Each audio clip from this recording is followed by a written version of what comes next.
جب کوئی شخص فوت ہو جائے تو صدمہ تو ہوتا ہے، اس کا تو انکار نہیں ہے، لیکن کچھ لوگ اس طرح سے بین کر رہے ہوتے ہیں، اس طرح سے چیخ و پکار کر رہے ہوتے ہیں کہ ان کی زبان پر ناشکری کے کلمات کیا کفریہ کلمات ہوتے ہیں۔ جوان میت ہو گئی تو خاتون بین کر رہی ہے، ربا تینوں ترس نہ آیا، ربا اس کے چھوٹے چھوٹے بچے تھے، تجھے رحم نہ آیا، تو کیا خدا بے رحم ہے؟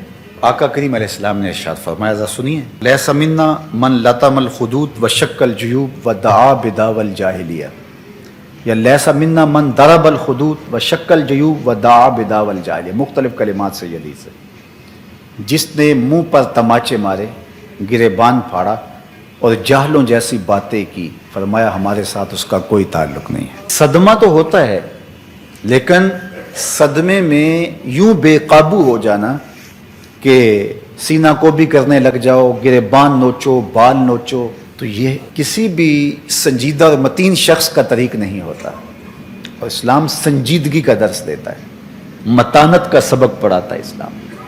غم کے اظہار کے 4 طریقے: دل غم زدہ ہو، آنکھیں اشک بہائیں، زبان سے کچھ کہا جائے اور ہاتھوں سے سر پیٹا جائے، چہرے پہ تماچے مارے جائیں، گریبان نوچا جائے، سینہ کو بھی کی جائے۔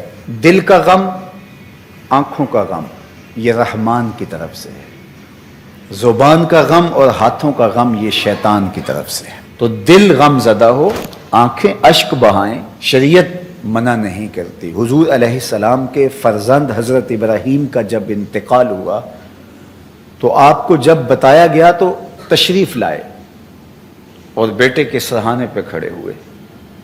وَأَيْنَ رَسُولِ اللَّهِ تَذْرِفَانِ صلی اللہ علیہ وآلہ وسلم، حضور کی مبارک آنکھوں سے مسلسل آنسو بہ رہے تھے، اور آقا کریم علیہ السلام نے ارشاد فرمایا، ابراہیم دل غم زدہ ہے، آنکھیں رو رہی ہیں، لیکن زبان سے وہی کہوں گا جس سے میرا رب راضی ہوگا۔ تو دل کا غم، آنکھوں کا غم یہ رحمان کی طرف سے ہے۔ زبان سے واہ ویلا، شور و غل، اور ہاتھوں سے کام لینا اور تماچے مارنا، گریبان نوچنا، بال نوچنا، یہ شیطان کی طرف سے۔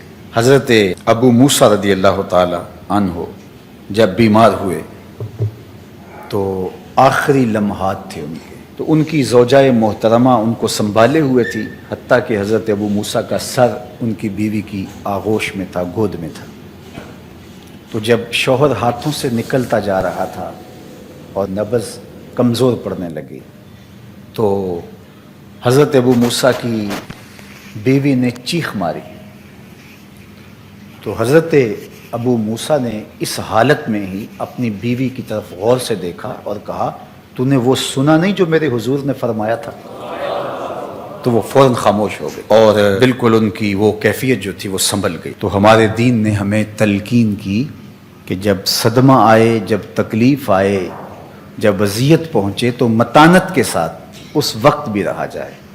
دل غم زدہ ہو، اس پہ اختیار نہیں ہے، آنکھیں اشک بہائیں، اس پہ اختیار نہیں ہے، لیکن زبان واویلا کرے اور کلمات کفریہ اور ناشکری کے کلمات زبان سے سرزد ہوں، اپنے بال نوچیں، سر کے بال کٹوا دیں، جس طرح کہ زمانہ جاہلیت میں کیا جاتا تھا، گریبان پھاڑ دیا جائے اور تماچے مارے جائیں، سینہ کوٹا جائے، تو یہ ہمارا دین ہمیں اس سے منع کرتا ہے، اس سے روکتا ہے، اور ایسا کرنے والوں کے لیے اتنی سخت وعید فرمائی کہ وہ ہمارے سے ہے ہی نہیں، اس کا ہمارے سے تعلق ہی نہیں۔ ظفر اسے آدمی نہ جانیے، چاہے جتنا بھی ہو صاحب فہم و ذکا، جسے عیش میں یاد خدا نہ رہی، جسے تیش میں خوف خدا نہ رہا۔ خوشی کا موقع ہو تو پھول نہ جائے کہ شریعت کا اس وقت بھی پاس نہ رہے۔ بیٹے کی شادی ہے، عقیقہ ہے، ولیمہ ہے، کوئی عہدہ منصب مل گیا ہے، الیکشن جیت گیا ہے، تو شریعت کا پاس ہی نہیں ہے، جو کچھ ہو رہا ہے،